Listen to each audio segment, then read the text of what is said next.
Black and white நேயர்களுக்கு வணக்கம். அரசியல் சூத்திரம் நிகழ்ச்சியில் பொதுப்பள்ளிக்கான மாநில மேடை பொதுச் செயலாளரும் கல்வியாளருமான பிரின்ஸ் கஜேந்திர பாபு இணைகிறார். வணக்கம் சார். வணக்கங்க. தனியார் பள்ளிகள்லாம் சேர்ந்து 500 அரசு பள்ளிகளை தத்தெடுத்துக்கும் அப்படின்னு சொல்லியிருந்தாங்க. அப்புறம் அதில் தனியார் பள்ளி சங்கம் விளக்கம் கொடுத்து தவறுதலாக அந்த செய்தி வந்தது, தத்தெடுக்கவில்லை, சிஎஸ்ஆர் மூலமாக அதற்கு உதவிகள் செய்கிறோம் அப்படின்றாங்க. ஒரு தனியார் பள்ளி வணிக நோக்கத்தோடு தான் செயல்படுகிறது, சேவையோடு செயல்படுகிறதா அப்படின்ற கேள்வி ஒரு பக்கம் நிற்கிறது. இன்றைக்கி இந்த 25% அனைவருக்குமான கல்வி அப்படின்றதில் தனியார் பள்ளிகள் எப்படி செயல்பட்டு கொண்டிருக்கின்றன? இந்த ஃபீஸ் ஸ்ட்ரக்சர் கமிட்டி தமிழ்நாடு அரசாங்கம் அமைத்ததே, அதெல்லாம் தனியார் பள்ளிகள் ஃபாலோ பண்ணிகிட்ருக்காங்களா அரசாங்கத்தோடு இணைந்து?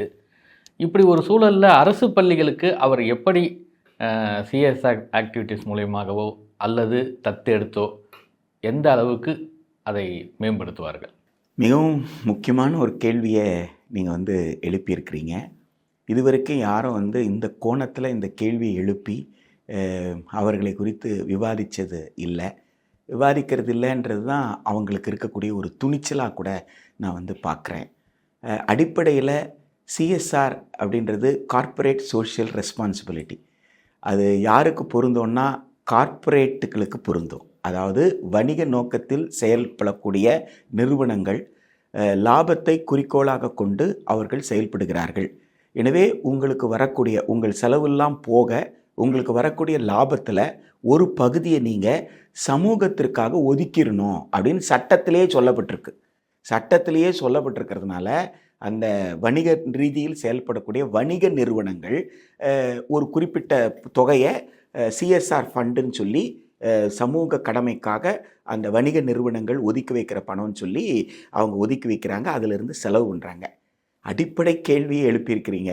முதல்ல பள்ளி அந்த இலக்கணத்தில் வருமா என்பது தான். கார்ப்பரேட்ன்ற அந்த இலக்கணத்திற்குள் பள்ளி வருமானு கேட்டால் இன்றைக்கு இருக்கிற சட்டத்தின்படி அப்படி வர முடியாது. ஏனென்றால் இன்றைக்கு இருக்கிற சட்டத்தின்படி கல்வி நிறுவனங்கள், அது கல்லூரியாக இருந்தாலும் பள்ளியாக இருந்தாலும், அது தொண்டு நிறுவனமாகத்தான் கருதப்படுகிறது. நீங்கள் கம்பெனிஸ் ஆக்ட் பிரகாரம் நீங்கள் பண்ணால் கூட அதில் ஒரு பிரிவு இருக்குது. அந்த பிரிவு என்ன சொல்லுதுன்னா, சேரிட்டபிள் ஆக்டிவிட்டிக்கான கம்பெனியாக இருக்கலாம். கம்பெனி தான் சார், நாங்களும் கம்பெனி தான் சார் அப்படின்னு நீங்கள் சொன்னால் கூட, அந்த கம்பெனி ஆக்ட் பிரகாரம் வர கம்பெனியாக இருந்தால் கூட அது தொண்டு நிறுவனமாக தொண்டாகத்தான் நீங்கள் செய்ய முடியுமே தவிர வணிக ரீதியில் நீங்கள் செயல்பட முடியாது. அப்போ வணிக ரீதியில் செயல்பட்டால் தான் லாபம் வரும். லாபத்தில் உபரி லாபம், மிக அதிக லாபத்தில் தான் நீங்கள் கார்ப்பரேட். அப்போ இன்றைக்கு இருக்கிற சட்டத்தின்படி நீங்கள் தொண்டு தான் செய்ய முடியும். அதோட என்டோமெண்ட்டாக தான், அது ஒரு ஃபிலாந்த்ரபிக்காக தான் இருக்க முடியும்னு சொல்லும் பொழுது உங்களுக்கு என்ன மாதிரியான அனுமதியை கொடுத்துருக்காங்கன்னு கேட்டால், உங்களுக்கு செலவுக்கு நிகரான பணத்தை நீங்கள் வசூல் பண்ணிக்கலாம். அதுவே தவறு. நீங்கள் பள்ளிக்கூடத்துக்கு என்ன செலவு செய்கிறீங்களோ அதை மொத்தனையும் கட்டணமாக நீங்கள் வாங்கிக்கலாம். தேசிய கல்விக் கொள்கை 2020 சொல்கிறாங்க. அதுவே தவறான நடவடிக்கைன்னு அவங்க சொல்கிறோம். அந்த மாதிரியாக கட்டணத்தை நிர்ணயிச்சிங்கன்னா கட்டணங்கள் உயரும். அப்போ அந்த அளவுக்கு பெற்றோரால் கட்டணம் கட்ட முடியாது. எனவே அதுவே நியாயமற்றது அப்படின்றது தான் இன்றைக்கு நடக்கக்கூடிய போராட்டம். செலவுகளை கணக்கு காட்டி தான் தமிழ்நாடு கட்டணம் தீர்மானிக்கும் குழுவில் அவங்க என்ன செய்கிறாங்கன்னு கேட்டால், செலவுகளை காட்டிடுறாங்க, பள்ளி இவ்வளோ செலவு செய்யுதுன்னு. அப்போ அந்த செலவுகளுக்கு உண்டான ரசீதுகள் சரியாக கொடுக்குறாங்களா அப்படின்னு கட்டணம் தீர்மானிக்கும் குழு பார்க்குது. அந்த ரசீதுகள் சரியாக இருக்குது, செலவுகள் நியாயமாக இருக்குதுன்னு தெரிஞ்சால் நியாயமான செலவுகளை ஏற்றுக்கொண்டு அதற்கு தகுந்தாற் போல் எத்தனை மாணவர்கள் இருக்கிறாங்களோ கட்டணத்தை தீர்மானித்து கொடுக்குறாங்க. வகுப்பு வாரியாக கட்டணம் இதுதான் நடக்குது. அதில் அவங்க என்ன செய்கிறாங்கன்னா 10% 15% கூடுதலாக வைக்கிறாங்க. இந்த கூடுதலாக வைக்கிறது எதுக்காகன்னா, பள்ளிக்கூடத்துக்குண்டான ரிப்பேர், உங்கள் பள்ளிக்கூடத்தில் நீங்களே சுண்ணாம்படிக்கிறதுலேருந்து, பிளாக் போர்டு பெயிண்டிங் பண்ணுறதுலேருந்து, பல மேசை நாற்காலிகள் சரி செய்கிறதுலேருந்து, புதுசாக கொள்முதல் பண்ணுறதுலேருந்து, இந்த மாதிரியான செலவுகளுக்கு அந்த பள்ளியினுடைய வளர்ச்சிக்காக தேவைப்படக்கூடிய அளவுக்கு தான் அனுமதிக்கிறாங்களே தவிர அதற்கு மேலே கட்டணத்தை அனுமதிக்கலை. அப்போது நீங்கள் அதுக்கு மேலே கட்டணம் உங்ககிட்ட இருக்குது, இன்னொரு பள்ளிக்கு செலவு பண்ணுற அளவுக்கு கட்டணம் உங்ககிட்ட இருக்குன்னா நீங்கள் தனியார் பள்ளி கட்டணம் தீர்மானிக்கும் குழுவை ஏமாத்திருக்கீங்கன்னு அர்த்தம். அல்லது தனியார் பள்ளி கட்டணம் தீர்மானிக்கும் குழு தீர்மானித்த கட்டணத்தை வசூலிக்காமல் அதை விட கூடுதலாக வசூலிக்கிறீங்கன்னு ஒப்புதல் வாக்குமூலம் கொடுக்குறீங்கன்னு தான் பொருள். முதல்ல நீங்கள் ரொம்ப அடிப்படையில் கேள்வியில் 2வது பகுதியில் கேட்டீங்க, முதல்ல சட்டத்தை இந்த தனியார் பள்ளிகள் பின்பற்றுகிறார்களான்னு கேட்டீங்க. சட்டப்படி என்ன செய்யணும்னு கேட்டால், இந்த தனியார் பள்ளிகள் தங்களுடைய கட்டணங்கள், தங்களுக்காக அரசு தீர்மானித்து கொடுத்த கட்டணம் என்ன என்பதை எல்லோருக்கும் தெரியும்படியாக அவங்க ஒட்டி வச்சிருக்கணும். அவங்க நோட்டீஸ் போர்டில் பள்ளிக்கூடத்துக்கு நுழைஞ்ச உடனே கட்டணம் தெரிகிற மாதிரி நோட்டீஸில் ஒட்டி இருக்கணும். அவங்களுடைய வலைதளத்தில் அந்த கட்டணத்தை பற்றிய குறிப்பை அவங்க போட்டிருக்கணும். இந்த ஆண்டுக்கு தீர்மானிக்கப்பட்ட கட்டணம் என்ன அப்படின்றத சொல்லியிருக்கணும். அதை தாண்டி எந்த கட்டணத்தையும் வசூல் பண்ணக்கூடாது. ரெண்டாவது, பள்ளிக்கூடத்திற்குள்ள இந்த நோட் புக்கு, டெக்ஸ்ட் புக்கு, யூனிஃபார்ம்னு எந்த சேல்ஸும் நடக்கக்கூடாது. நீங்கள் தமிழ்நாடு டெக்ஸ்ட் புக் கார்பரேஷனோட புத்தகத்தை வாங்கி கொடுக்குறதா இருந்தால், டெக்ஸ்ட் புக் கார்பரேஷன் எந்த ரேட்டுக்கு கொடுக்குறாங்களோ உங்களுக்கு அந்த ரேட்டுக்கு வாங்கி அதே ரேட்டுக்கு பிள்ளை கொடுத்துடலாம். இது வாங்கினதுக்கும் ரசீது இருக்குது, கொடுத்ததுக்கு நீங்கள் ரசீது இருக்குது. இதில் குழந்தைங்க போயிட்டு டெக்ஸ்ட் புக் கார்பரேஷனில் வாங்க முடியாதுன்றனால அரசு புத்தகத்தை நீங்கள் வாங்கி நீங்கள் கொடுக்குறீங்க, பாடநூலில் கொடுக்குறீங்க. அந்த மாதிரி வாங்கி அப்படியே நீங்கள் கொடுக்கறது, இது குழந்தைங்களை போய் வாங்க முடியாது என்பதால் நாங்கள் அதை செய்கிறோம். ஆனால் அதுலேயே லாபம் வைத்து செய்ய முடியாது. அது 100 ரூபாய்க்கு உண்டான புத்தகம், பப்ளிஷர் எனக்கு 30% நாங்கள் டிஸ்கவுண்ட் கொடுக்குறாங்க அப்படின்னு சொன்னால், அந்த 100 ரூபாய்க்கு நான் விற்கிறதும் அந்த 30% நான் எடுத்துக்கிறேன்னு சொல்கிறதும் அது வணிக ரீதி. அது செய்ய முடியாது. நீங்கள் என்ன செய்யலாம், நான் போய் புத்தகத்தை எடுத்துகிட்டு வந்ததுக்கு எனக்கான போக்குவரத்து செலவுன்னு வேணால் சொல்லலாமே தவிர, நீங்கள் அதை லாபமாக ஒரு 20%, 30% என்பதை லாபமாக நீங்கள் எடுப்பது வணிக நடவடிக்கை. வணிக நடவடிக்கை சட்டத்தின்படி அனுமதிக்கவே இல்லை. ஆனால் அந்த சட்டத்தை எல்லாரும் மீறிட்டு தானே இருக்காங்க. அதுதான் சிக்கல். அதாவது இதில் நாட்டில் இதை எங்கேயாவது நடக்குதா எனக்கு சொல்லுங்க, இதில் புகார் கொடுங்க அப்படின்னு சொல்ல வேண்டிய அவசியம் இல்லை. ஒவ்வொரு மனிதனும் அவனுடைய குழந்தைக்காக இந்த பள்ளிக்கூடத்தில் ஆண்டு தொடக்கத்தில் உடைக்கான அமௌண்ட்டை கட்டுறாங்க, பாட புத்தகத்துக்கான அமௌண்ட்டை கட்டுறாங்க, ஷூவுக்கான அமௌண்ட்டை கட்டுறாங்க. இது எல்லாமே வசூல் பண்ணிட்டு இருக்காங்கன்றது எல்லாருக்கும் தெரிஞ்ச ஒரு விஷயம் தானே. இதில் எப்படி வணிக நோக்கம் இல்லை அப்படின்னு எடுத்துக்கிறது, எப்படி இவர்கள் அரசு பள்ளிக்கு மேம்படுத்துவதற்கான அவ்வளோ பரந்த மனப்பான்மையோடு வராங்கன்னு எடுத்துக்கிறது? தனியார் பள்ளி கட்டணம் தீர்மானிக்கும் குழுவிடம் தொடர்ந்து வலியுறுத்துறதும், அரசிடம் தொடர்ந்து வலியுறுத்துறதும் என்னென்னா, புகார்கள் பெற்றோர்கள் கொடுக்கும் பொழுது அந்த புகார்களை பதிவு செய்யுங்க, பதிவு எண்ணு கொடுங்க. புகாருக்கு பதிவு எண்ணு கொடுத்த பிறகு புகாரின் மீது எடுத்தப்பட்ட நடவடிக்கை என்னன்றதை புகார்தாரருக்கு நீங்கள் தெரியப்படுத்துங்க. அப்போ தான் உங்களுக்கு எத்தனை புகார் வந்திருக்குன்னு நீங்கள் கணக்கு காட்ட முடியும். புகார் வந்துக்கிட்டே இருக்குது, விசாரிக்கிறீங்க, அந்தந்த புகாருக்கு அப்பப்போ தீர்வு கண்டு விட்டுடுறீங்க, எந்த பதிவுமே இல்லை. அப்போ எப்படி இவ்வளோ புகார்கள் வந்ததுன்னு நீங்கள் நிரூபிக்க முடியும்? கோயம்புத்தூர் மாவட்டத்தில் பொள்ளாச்சியில் அங்கே இருக்கக்கூடிய மாணவர் கல்வி உரிமைக்கான கூட்டமைப்புன்ற அமைப்பு என்ன செய்தாங்க, தமிழ்நாடு சட்டங்களை, பள்ளி சம்பந்தப்பட்ட சட்டங்களை போட்டு ஒவ்வொரு பள்ளிக்கும் கட்டணம் தீர்மானிக்கப்பட்டது எவ்வளவுன்னு போட்டு, பெற்றோருடைய உரிமை என்ன, மாணவருடைய உரிமை என்ன, கடமை என்னெல்லாம் போட்டு ஒரு சின்ன ஒரு புத்தகம் மாதிரி, ஒரு பிரசுரம் மாதிரி போட்டு அவங்க ஒரு இயக்கமாக நடத்த போகும்போது காவல்துறையில் அனுமதி கேட்கும் பொழுது அந்த ஆய்வாளர்கிட்ட கொண்டு போயிட்டு அவங்க அந்த ஆண்டு யார் அந்த இடத்துல ஆய்வாளராக இருந்தாரோ அவர்கிட்ட கொடுத்துருக்காங்க. அந்த ஆய்வாளர் படிச்சுட்டு சொன்னாராம், ஓ இவ்வளவு உரிமைகள் காவல்துறைக்கே இருக்கான்ட்டு, காவல்துறையே நடவடிக்கை எடுக்க முடியும், இது இவங்க ஒரு குற்றச்செயலில் ஈடுபடுறாங்க அப்படின்ற அளவுக்கு இதில் இருக்கா. அந்த காவல்துறையை சார்ந்தவரோட பிள்ளைங்க அந்த பள்ளிக்கூடத்தில் படிக்குது. ஆக காவல்துறையை சார்ந்தவர்களுடைய பிள்ளைகள் தனியார் பள்ளியில் படித்தாலும் சரி, இராணுவத்தில் இருக்கக்கூடியவர்கள் பிள்ளைகள் தனியார் பள்ளியில் படித்தாலும் சரி, யாராக இருந்தாலும் ஏமாற்றப்படுகிறார்கள் அப்படின்றது தான் நமக்கு. அதுதான் நீங்கள் கேட்குற என்னன்னா, ஒரு நம்பிக்கையில் பெற்றோர்கள் ஒரு சாதாரண ஒரு குழந்தை மீது இருக்கிற அன்பு இருக்கு இல்லைங்களா, ஒரு அப்பா அம்மாவுக்கு நாம் எவ்வளவோ கஷ்டப்பட்டோம்பா, நம்ம பிள்ளை அந்த கஷ்டத்தை பட வேண்டாமான்னு அந்த அன்பை இவங்க காசாக்குறாங்கன்றதான் நமக்கு இருக்கிற வலி. ஏன்னா பெற்றோருக்கு 12 மணி நேரம் வேலைங்க, குழந்தையை கொண்டு போய் விட்டுட்டு ஓடுறதுக்கு தான் சரியாக இருக்குமே தவிர அதற்கு மேலே அவங்க முழுசாக இந்த பள்ளி சட்டத்தை மதிக்குதுன்னு நம்புகிறாங்க, சட்டத்தை மீறலைன்னு நம்புகிறாங்க. அந்த நம்பிக்கையில் தான் அவங்க போயிட்டுருக்கிறாங்க. எனவே இந்த நம்பிக்கையை தவறாக இவர்கள் பயன்படுத்துகிறாங்க என்பது தான். தனியார் பள்ளி தீர்மானிக்கும் கட்டணத்தை இவர்கள் வசூல் பண்ணுறதில்ல, அதை விட கூடுதலாக இவர்கள் வசூல் செய்கிறார்கள் என்ற குற்றச்சாட்டு அவ்வப்போது வருகிறது. வெளிப்படைத்தன்மையோடு இவங்க அந்த கட்டணத்தை வெளியில் தெரியப்படுத்த மாட்டேன்றாங்க அப்படின்ற அந்த செயல். அப்படியெல்லாம் செய்தால் உங்களுக்கு உபரியான லாபம் இருப்பதற்கான வாய்ப்பே இல்லை. இந்த வார்த்தையை நீங்கள் சொல்லவே முடியாது. நீங்கள் வாய் ஜாலத்தில் வேணால் சிஎஸ்ஆர் தத்து, இது தத்து இல்லை சிஎஸ்ஆர்னு சொல்லலாம், இல்லை நாளைக்கு சிஎஸ்ஆர்லாம் கூட சொல்லலை, நான் தான் செலவு பண்ணுறேன்னு கூட நீங்கள் வார்த்தைகளை எப்படி வேணாலும் நீங்கள் மாற்றிக்கிட்டே இருக்கலாம், அது பிரச்சனை இல்லை. மொத்தத்தில் நீங்கள் உங்கள் பள்ளியில் படிக்கிற மாணவர்களுக்கு உங்ககிட்ட உபரியாக பணம் வருதுன்னா உங்கள் பிள்ளைகளுக்கான கட்டணத்தை குறைங்க. ஏன்னா உழைக்கிற மக்கள் தங்களுக்கு இருக்கக்கூடிய வருமானத்தில் கடன் வாங்கி உங்களுக்கு கட்டிட்டு வருமானத்திலிருந்து அந்த லோனை அடைச்சிட்டு இருக்காங்க, அந்த கடனை அடைச்சிக்கிட்டு இருக்காங்க. இப்படி தான் வந்து பெரும்பகுதி.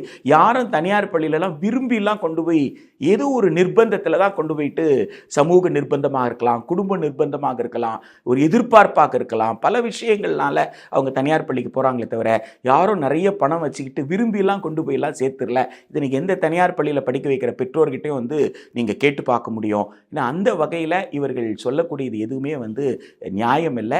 இதையெல்லாம் கண்காணித்து ஒழுங்குபடுத்த வேண்டிய ஒரு அரசு இவர்கள் சொல்லக்கூடிய இந்த வாதத்தை அப்படியே ஏற்றுக்கொள்வதற்கு பாருங்க, அந்த இடத்துல தான் நமக்கு வலி தருது. நீ எப்படி உங்ககிட்ட உபரி இருக்குன்னு சொல்லுப்பா அப்படின்னு கேட்க வேண்டிய அரசு, உங்ககிட்ட இருக்கிற உபரியை வந்து நீ அரசு பள்ளிக்கு செலவு செய்ய அப்படின்னு சொல்றது இருக்கு பாருங்க, அதை விட ஒரு வலியான விஷயத்தை வேற எதையும் எங்கேயும் நீங்க பார்க்க முடியும். நம்ம அண்மையில் சென்னையில் அசோக் நகர் பள்ளியில் மகாவிஷ்ணு பரம்பொருள் அப்படின்னு ஒரு அமைப்பு வச்சிருக்கிறவர், அந்த மகாவிஷ்ணு வந்து பள்ளி மாணவர்களுக்கு ஊக்கப்படுத்துவதற்கான ஒரு பேச்சு பேசினார். அப்போ அதில் ஒரு கர்மா என்ன, பாவம் செய்தவர்களுக்கு என்ன அப்படின்னு பேசும்போது தான் ஒரு ஆசிரியர் ஆவேசப்பட்டு பேசினார். அப்போ வந்து அமைச்சர் அன்பில் மகேஷ் வந்து என்னுடைய இடத்துக்கு வந்து என் ஆசிரியரை நீ எப்படி பேசுவ அப்படின்னு கேட்டார். இந்த ஒரு சூழலே எழுந்தது காரணம் வந்து இந்த மாதிரியான தனியார் கிட்டேருந்து நிதி பெறுவது தான். இந்த நிதி பெறுவது ஒரு சூழல் என்ன மாதிரி ஒரு மோசமான அனுபவத்தை நமக்கு தந்தது அப்படின்றது தெரிஞ்சுது. இப்போ தனியார் பள்ளிகள் இப்படி தத்தெடுக்கிறதோ சிஎஸ்ஆர் ஆக்டிவிட்டீஸோ ஏதோ ஒன்று, இதில் இன்னொரு விஷயம் இருக்குது. இதை தாண்டி தனியார் பள்ளிகளில் வந்து அரசு ஆசிரியர்கள் போய் எப்படி அவங்க பாடம் நடத்துகிறாங்க, எப்படி அவங்க மாணவர்களை வழி நடத்துகிறாங்க, இதெல்லாம் பார்த்துக்கிட்டு தெரிஞ்சுக்கிட்டு வந்து பாடம் எடுக்க வேண்டிய சூழலில் தான் அரசு பள்ளி ஆசிரியர்கள் இருக்கிறாங்களா? தனியார் பள்ளியில் பணியாற்றினாலும் சரி, அரசு பள்ளியில் பணியாற்றினாலும் சரி, அவங்க வந்து பேச்சுலர் ஆஃப் எஜுகேஷன் சொல்லப்படுற அந்த பிஎட் பட்டத்தை ஒரு கல்வியியல் கல்லூரியில் படிச்சுட்டு பல்கலைக்கழகம் கொடுக்கக்கூடிய அந்த பிஎட் தகுதியை வைத்து தான் அதற்கு பிறகு அவங்க வந்து ஆசிரியர் தகுதி தேர்வோ அதற்கு வேறு என்னென்ன இருக்கோ அதெல்லாம் எழுதுகிறாங்க. அதே போல் வந்து 5ஆம் வகுப்பு வரைக்கும் நடத்தக்கூடியவர்கள் வந்து அவங்க டிப்ளமா இன் டீச்சர் எஜுகேஷன் படிச்சுட்டு தான் வர்றாங்க. ஆகவே ஒரு டீச்சராக நீங்கள் போகணும்னு சொன்னால் அதுக்கு அடிப்படையில் வந்து உங்ககிட்ட பிஎட் இருக்கணும். அந்த 2 வருஷம், இப்போது முந்தி 1 வருஷம், இப்போ 2 வருஷம், அந்த 2 வருஷம் இருக்கக்கூடிய அந்த பட்டப்படிப்போ அல்லது 2 வருஷம் இருக்கக்கூடிய பட்டய படிப்போ அது படித்திருந்தால்தான் நீங்கள் ஆசிரியராக இருக்க முடியும். அந்த பட்டப்படிப்பு பட்டய படிப்பு படிக்கும் பொழுது அதிலேயே உளவியல் ரீதியாக குழந்தைகளுடைய உளவியல் என்ன, சமூக உளவியல் என்ன, இந்த உளவியலை புரிந்து கொண்டு எப்படி வந்து வகுப்பு நடத்துறது உண்டான எல்லா விதமான பயிற்சியும் வந்து அவங்களுக்கு வழங்கப்பட்ட பிறகு தான் அவங்க வர்றாங்க. இன்னும் சொல்லப்போனால் அரசு பள்ளியில் படிக்கிறவங்க தான் டெட்டு பாஸ் பண்ணவங்க. டெட்டு பாஸ் பண்ணால் தான் அப்பாயின்மெண்ட்டு அப்படின்ற அடிப்படையில். இப்போ தனியார் பள்ளியில் படிக்கிற நிறைய பேர் டெட்டு பாஸ் பண்ணாமல் இருக்கிறாங்க, சிலர் தவிர பெரும்பகுதி பாஸ் பண்ணலை அப்படின்றதும் நம்ம வந்து பார்க்குறோம். இப்போ எந்த அளவுகோல் எடுத்து நீங்கள் பார்த்தீங்கன்னாலும் ஒரு முழுமையான கல்வியல் செயல்பாட்டில் நின்று ஒரு மாணவனுக்கு கற்றலுக்கான வாய்ப்புகளை உருவாக்கி தர்ற பள்ளிக்கூடங்கள் அப்படின்னு சொன்னால் அது அரசு பள்ளிகள் மட்டுமே. இன்றைக்கி நான் சொல்லுவேன், அரசு பள்ளிக்கிட்ட இருந்து தான் கல்வின்னா என்னன்னு தனியார் பள்ளி கற்றுக்கொள்ள வேண்டுமே தவிர தனியார் பள்ளிக்கிட்ட போயிட்டு அரசு பள்ளி ஆசிரியர்கள் கற்றுக்கொள்ள வேண்டிய நிர்பந்தமே வரலை. அது யார் சொல்லியிருந்தாலும் கல்வி செயல்பாட்டை பற்றிய புரிதல் இல்லாமல் பேசுகிறார்கள் என்பது தான். தேசிய கல்விக் கொள்கை 2020 அந்த கூறு இருக்குது, நீங்கள் சொல்கிற கூறு அப்படியே இருக்குது. அதில் 7.10 நீங்கள் பார்த்தீங்கன்னா 7.10 எடுத்து பார்த்தீங்கன்னா நீங்கள் என்ன இப்போ சொன்னீங்களோ அது அப்படியே இருக்குது. அதாவது தனியார் பள்ளியில் இருக்கிற ஆசிரியர்கள் வந்து அரசு பள்ளியில், அரசு பள்ளியில் இருக்கிற ஆசிரியர்கள் தனியார் பள்ளியில், அவங்க வந்து இவங்களுக்கு வந்து உதவி செய்கிறது அப்படின்னு சொல்லி ஒன்றை ஒன்றோடு இணைத்து விடுதல் அப்படின்னு தேசிய கல்விக் கொள்கையினுடைய கூறு. இப்போ தேசிய கல்விக் கொள்கையினுடைய அடிப்படை தத்துவம் என்னன்னு கேட்டால், ஒட்டுமொத்தமாக தனியாரிடம் கல்வியை கொடுத்துடுறது இருந்தான். நீங்கள் அரசு பள்ளினே ஒன்று இருக்கக்கூடாது. அரசு கிட்ட அந்த பிரச்சனையே இல்லை, தனியார் நடத்துவாங்க, தனியார் நடத்துகிற இடத்துல போய் அரசியே நடத்தணும் அப்படின்றது தான் தேசிய. அதனால தான் அது தவறு, அது ஏற்காதீங்க, அதுக்கு மாற்றாக ஒன்று செய்யுங்கன்னு நம்ம சொல்கிறோம். ஆனால் நீங்கள் கேள்வியில் கேட்ட எல்லாமே அந்த தேசிய கல்விக் கொள்கை 2020 7.10 இருக்கிற விஷயத்தை தான் நீங்கள் வந்து கேள்வியாக வச்சுருக்கீங்க. அதை தான் அவங்க செய்கிறாங்கன்னு அவங்க வந்து சொல்கிறதாக நீங்கள் செய்திகள் மூலமாக அறிந்து அதை கேள்வியாக்கியிருக்கிறீங்க. எனவே இந்த நடைமுறை என்பது தவறு. தனியார் பள்ளியில் நடக்கிறது என்னன்னு கேட்டால், சிந்தித்து கேள்வி கேட்க முடியாத அளவுக்கு அந்த மாணவர்களை ஒரு பாடத்தை படித்தால் அந்த பாடத்திலிருந்து கேள்வி எப்படி கேட்பாங்க, அந்த கேள்விக்கு எப்படி பதில் எழுதணுன்றது மட்டும்தான் அங்கே இருக்குமே தவிர அதை தாண்டி நீங்கள் எந்த விமர்சனமும் வைக்க முடியாது. அரசமைப்பு சட்டத்தின் பிரிவு 17 தீண்டாமை என்பது ஒரு குற்றம் என்று சொல்கிறதே. அப்போ ஏ என்பவர் ஒரு ஜாதியில் பிறந்திருக்காரு, பி என்றவர் ஒரு ஜாதியில் பிறந்திருக்கிறாரு. எனவே ஏ என்ற ஜாதியில் பிறந்தவருக்கு பி தீண்டத்தகாதவர், பி என்ற ஜாதியில் பிறந்தவர் ஏ தீண்டத்தகாதவர். எனவே ஏவும் பியும் அண்ணன் தம்பி ஆக முடியாது, மாமமச்சான் ஆக முடியாதுன்னு சொன்னா அது அரசமைப்பு சட்டத்தின் கூறு 17 படி அது குற்றச் செயல்தானே என்று ஒரு ஆசிரியரை பார்த்து மாணவர் கேட்க முடியாது. ஏன்னா அவங்க என்ன சொல்லிடுவாங்கன்னா, இது சிலபஸில் இல்லை, உனக்கு என்ன கொடுத்துருக்காங்களோ சொல்லக்கூட மாட்டாங்க. நேராக எஸ்எம்எஸில் பேரண்ட்டுக்கு போயிடும்.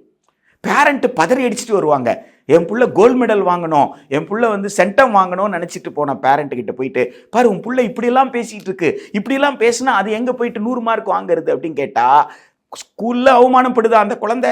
பெற்றோருக்கு புரிதல் இல்லாமல் ஏதோ தன் குழந்தை அரசமைப்பு சட்டத்தில் சொன்ன ஒரு விஷயத்தை நம்ம பிள்ளை புரிஞ்சுக்கிட்டு அந்த அடிப்படை உரிமைன்னு சிவிக்ஸில் வருதே, சமூக அறிவியலில் வருதே, அதை புரிந்து கொண்டு தன் பிள்ளை பேசுதேன்னு மகிழ்ச்சி அடைய வேண்டிய பெற்றோர்கள் ஆசிரியரை நம்புவதனால் ஐயோ நம்ம பிள்ளை தான் ஏதோ படுபாதக செயல், எது அரசமைப்பு சட்டத்திலிருந்து பேசுவது படுபாதக செயல்னு பெற்றோரும் திட்ட ஆரம்பிச்சிட்டாங்கன்னா அந்த குழந்தையோட மனநிலை என்ன? ஆனால் அரசு பள்ளியில் அப்படி கிடையாது. அரசு பள்ளியில் விவாதிக்கலாம். அரசமைப்பு சட்டத்தில் அடிப்படை உரிமை நிற்கும்போது அதை விவாதிக்க முடியும். ஆமாம் அது தவறு தான், அதை செய்யக்கூடாது. அதுக்கு தான் நாம் சகோதரத்துவம்னு சொல்லியிருக்கோம், எல்லோரும் சகோதரமாக இருங்க, ஏற்றத்தாழ்வு இருக்கக்கூடாதுன்னு நம்ம சொல்கிறோம் அப்படின்னு சொல்லலாம். அறிவியலில் இந்த கேள்வியை கேட்க முடியும். எல்லார்கிட்டையும் ரத்தம் ஒன்று தான் வருதுன்னா அவன் எப்படி தாழ்ந்தவனானா, இவன் எப்படி உயர்ந்தவனானா அப்படின்னு ரத்த வகைகளை பற்றி பேசும்போது அறிவியல் கிளாஸில். ஆனால் தனியார் பள்ளியில் அந்த கேள்வி எழுப்ப முடியுமா? எழுப்ப முடியாது. எழுப்புனா என்ன சொல்லுவாங்க?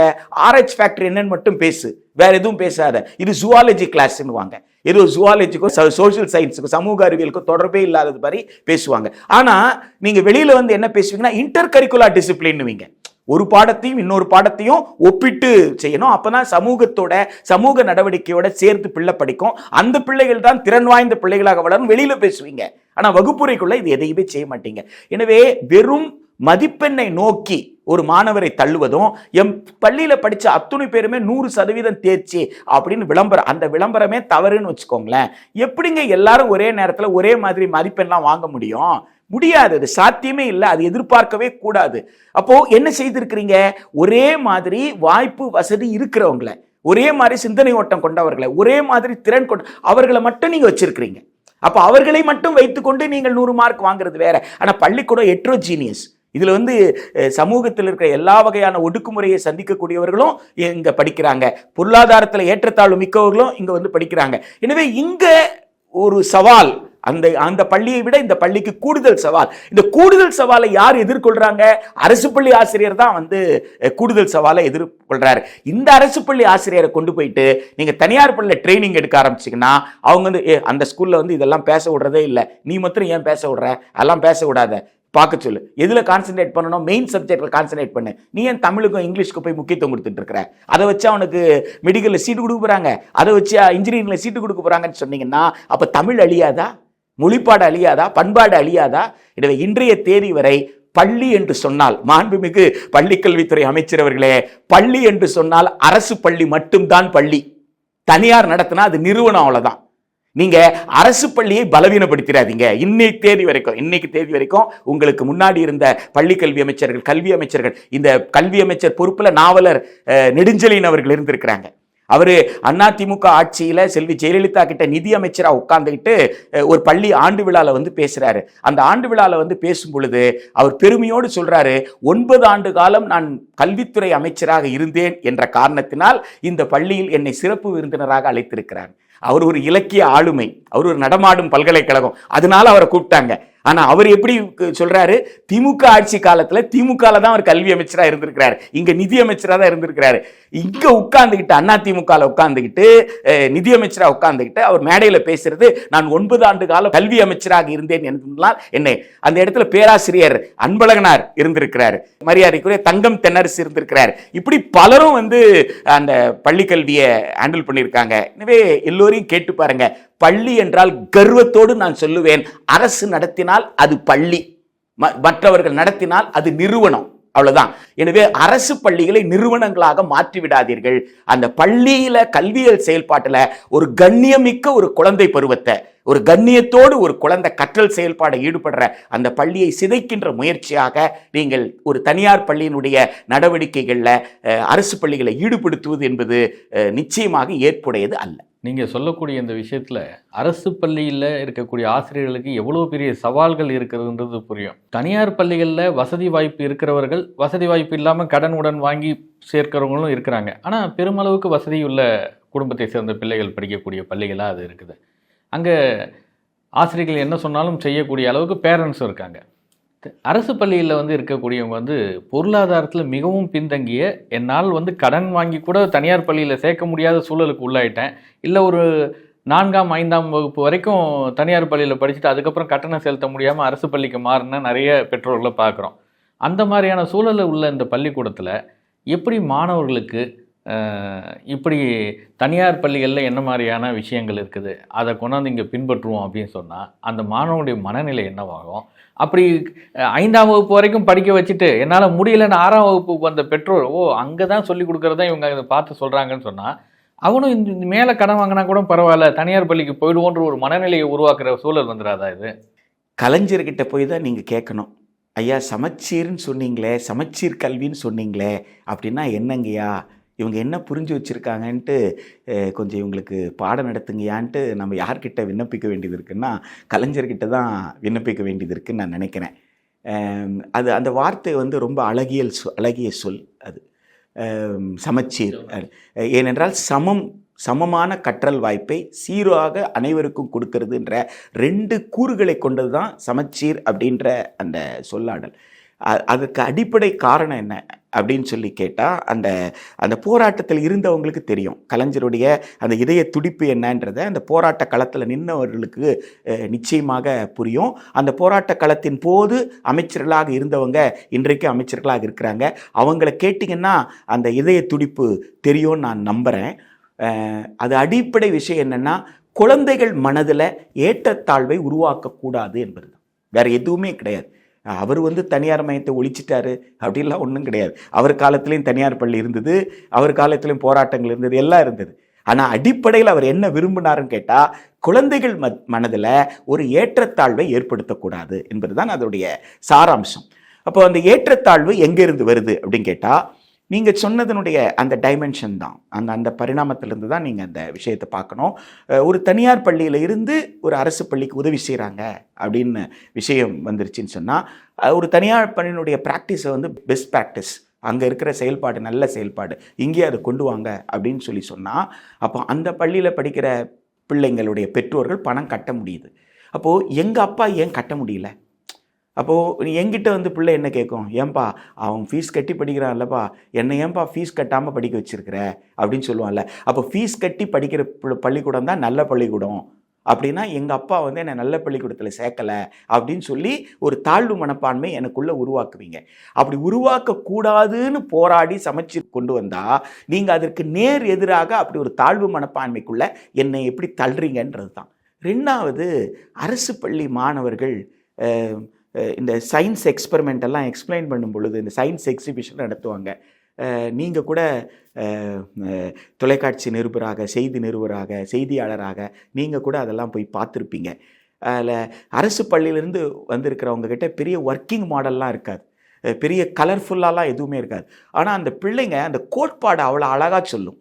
வெறும் குச்சியை வச்சுக்கிட்டு, இந்த தென்னங்காய் இருக்குது இல்லைங்களா, தேங்காயினுடைய அந்த இதை வச்சுக்கிட்டு அது நாரை பயன்படுத்தும், அது அந்த மூடியை பயன்படுத்தும், அது இது எதையோ பயன்படுத்தி, ஆனால் அந்த அறிவியலை வந்து அற்புதமாக விளக்கும். ஆனால் இந்த தனியார் பள்ளியிலேருந்து வரக்கூடியவங்க ரொம்ப அலங்காரமாக எல்லாருமே வச்சுருப்பாங்க. ஆனால் கான்செப்சுவலாக அதை பார்த்தாங்களான்றது தெரியாது. பல இடங்களில் பெற்றோர்கள் வந்து அதை தயார் பண்ணி மோல்ட் பண்ணி ரொம்ப அட்ராக்டிவாக அதை வந்து ப்ரிப்பேர் பண்ணிவிடுவாங்க. 2வது, பெற்றோர்களே உட்காந்து ட்ரைனிங் பண்ணி கூட வந்தாங்கன்னா, அது எப்படி ட்ரெயின்டோ அதுலேருந்து தான் பதில் சொல்லுவாங்களே தவிர, அதை தாண்டி கேட்டிங்கன்னா அவங்களால வந்து பதில் சொல்ல முடியாது. இட் இஸ் இரலவெண்ட்டுவாங்க. என்னுடைய ப்ராஜெக்ட்டுக்கு நீங்கள் கேட்குற கேள்வி சம்மந்தம் இல்லை, அப்படின்ட்டுவாங்க, இல்லை அமைதியாக இருந்துருவாங்க. ஆனால் இந்த பிள்ளைங்க இப்படி கிடையாது. இந்த பிள்ளைங்க யோசிச்சு புதுசாக சொல்லும். ஏனென்றால் இது செயற்கை கிடையாது, இது இயற்கையான அறிவு. இயற்கையான அறிவு. இதுக்கு அப்பா அம்மா உதவலை. அப்பா அம்மா கிட்ட கேட்க முடியாது. அப்பா அம்மாவுக்கு இது என்னன்னு தெரியாது. அதிகப்படியாக போனால் ஏதாவது பொருள் வாங்குறதுக்கு தங்ககிட்ட இருக்கிற பணத்தில் ஏதோ அன்றைக்கு அதை சாப்பாட்டை குறைச்சிக்கிட்டாவது அந்த பணத்தை கொடுக்கறதுக்கு தான் அவங்களால அதிகப்படியாக முடியுமே தவிர, அதை தாண்டி இவங்க போய் தெர்மோகால் வாங்குற மாதிரியோ, இவங்க பிளாஸ்டர் ஆஃப் பாரிஸ் வாங்குற மாதிரி அதெல்லாம் வாங்கி எல்லாம் ஒரு மாடல் செய்யறதெல்லாம் இவர்களால் நிச்சயமா அது ஒரு மாடலே கிடையாதுன்றேன். தனியார் பள்ளியில் செய்கிற இந்த விஷயங்கள் எதுவுமே, ஏன்னா அங்கே பெற்றோர்கள் உதவ போகிறாங்க, எல்லாம் விவரம் தெரிஞ்சவங்க உதவி, இல்லை டியூஷன் டீச்சர் உதவ போகிறாங்க, இல்லை இதுக்குன்னு இருக்கிற எக்ஸ்பர்ட் கிட்ட கொண்டு போயிட்டு அவங்க உதவி வாங்கிட்டு வர போகிறாங்க, இல்லை ஒரு இணையதளத்தில் எல்லாத்தையும் டவுன்லோட் பண்ணி எல்லாம் காமிச்சு அவங்களுக்கு ட்ரெயின் பண்ண போகிறாங்க. ஆனால் இதெல்லாம் இல்லாமல் கண்ணில் பார்த்து, மரத்தை பார்த்து, தன்னுடைய வாழ்விடத்தை பார்த்து, தான் படித்த பாடத்தை ஒப்பிட்டு, இதுக்கு தகுந்தாற்போல் இதை செய்யலான்னு ஒரு குழந்தை தானா செய்தே, அதற்கு பேர் இயற்கையான அறிவியா? அதை பாராட்ட முடிஞ்சா பாராட்டுங்க. அந்த இயற்கையான அறிவை சிதைச்சிடாதீங்க. அதற்கு இன்னும் கொஞ்சம் வாய்ப்புகள், இன்னும் கொஞ்சம் வசதிகள் என்ன கொடுத்தா இன்னும் சிறப்பாக செய்யறதுக்கு அரசு பள்ளியில் நீங்க முயற்சி செய்யணுமே தவிர, தனியார் பள்ளியினுடைய தவறான அந்த நடவடிக்கையை அரசு பள்ளிக்கு கொண்டு வருவது என்பது ரெண்டு வகையில பாதிக்கும். ஒன்று, கல்வியல் செயல்பாட்டில் கல்வி என்கின்ற இயற்கையான அறிவு வளர்ச்சி அப்படின்னு சொல்ற அந்த விஷயத்துல இருந்து குழந்தைகள் விலகப்படுவாங்க. அது ஒரு செயற்கையாக மாறக்கூடிய சூழல் இருக்கு. அது ஒரு பக்கம். இன்னொரு பக்கம், உளவியல் ரீதியாக இந்த குழந்தைகளுக்குள்ள நீங்க தாழ்வு மனப்பான்மையை உருவாக்குறீங்க. இது எந்த கோணத்துல பார்த்தாலும் இது நியாயமற்றது நான் நினைக்கிறேன். தனியார் பள்ளிகள் சங்கம் அரசு பள்ளிகளுக்கு தத்தெடுக்கிறது அப்படின்ற ஒரு விஷயத்துக்கு முதல் எதிர்ப்பு தெரிவித்தது மார்க்சிஸ்ட் கம்யூனிஸ்ட் மாநில செயலாளர் கே பாலகிருஷ்ணன். அதனைத் தொடர்ந்து அப்புறம் மற்ற அரசியல் கட்சிகளும் கண்டனம் தெரிவித்தாங்க. பாஜக மாநில தலைவர் அண்ணாமலை இப்போ கல்விக்காக ஒதுக்கப்படுற நிதி எங்கே போகுது அப்படின்னு கேள்வி கேட்குறாரு. சிபிஎம், இந்திய கம்யூனிஸ்ட் கட்சி மார்க்சிஸ்டினுடைய மாநில செயலாளர் தோழர் பாலகிருஷ்ணன் கேட்டதுன்னு சொன்னது, பகத்சிங்கனுடைய உயிரும் வஉசியோட ரத்தமும் தான் சுதந்திரம். எனவே இந்த சுதந்திரத்தின் நோக்கம் சமமான கற்றல் வாய்ப்பை கொடுக்கறது, இது அரசனுடைய கடமை. எனவே அந்த கடமையை நாம் தவறக்கூடாதுன்னு அவர் எங்கேருந்து பேசுகிறாருன்னா, நம்முடைய தோழமை கட்சி ஆட்சியில் இருக்குது, நாமெல்லாம் ஆட்சி செஞ்சிட்டு இருக்கிறோம், எனவே நாம் தப்பு செஞ்சிடக்கூடாது நாமன்னு பேசுகிறார். அவர் திமுகவை எதிர்த்து பேசலை. திமுக நாமெல்லாம் ஒன்றா சேர்ந்து தானே சட்டமன்றத்தில் இவங்களுக்கு ஆதரவு கொடுக்குறோம், ஏன்னா நம்ம கட்சி தானே, நம்ம ஆட்சி தானே அப்படின்ற அந்த மனநிலையிலிருந்து, ஒரு தோழமை உணவுலிருந்து அவர் நட்பாக அவர் சொல்கிறாரு. அரசமைப்பு சட்டத்தை எடுத்து சொல்கிறாரு, எங்கேயோ தப்பு நடந்திருக்கு போல இருக்கு, அதை சரிப்படுத்திக்கோங்க அப்படின்னு சொல்கிறாரே தவிர, அரசை அவர் எதிர்க்கலை, அரசை அவர் விமர்சிக்கலை. இது தவறு, இந்த அணுகுமுறை தவறு என்று ஒரு நேர்மையாக நியாயமாக விடுதலை போராட்ட கனவு என்ன, அரசமைப்பு சட்டத்தினுடைய பார்வை என்ன, நோக்கம் என்ன அவர் பேசுகிறாரு. எனவே அவர் கேட்டது நியாயமானது. அண்ணாமலை கேட்டதில் இருக்கு பாருங்களேன், அது அண்ணாமலையுடைய மனநிலையை நீங்க 2 வாரமா பார்க்கலையா? நீங்க அவர் என்ன செய்யறாருன்னு கேட்டா, திரு நரேந்திர மோடியிடம் போய் சைனிக் பள்ளியை தனியார் கிட்ட கொடுத்தது தப்புன்னு சொல்ல முடியலன்னு சாட்டையால் அடிச்சுக்கிட்டவர்.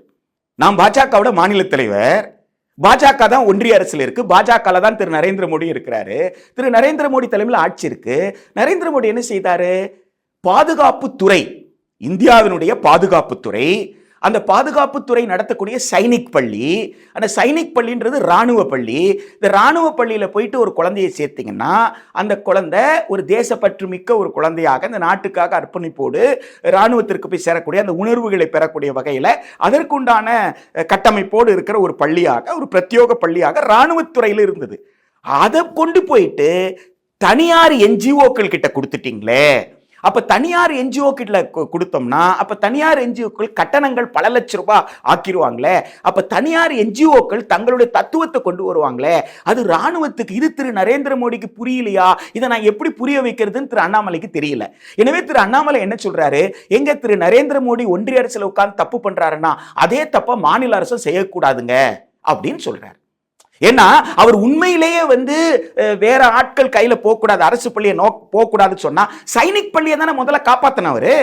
சைனிக் பள்ளியை காப்பாத்தலையே. 2 வருஷமா இந்த பிரச்சனை ஓடிக்கிட்டு இருக்க. அவர் என்ன சொல்றாரு, சைனிக் பள்ளியாவது எண்ணிக்கையில குறைவு, அது ஒன்றிய அரசு அழிச்சிருச்சு.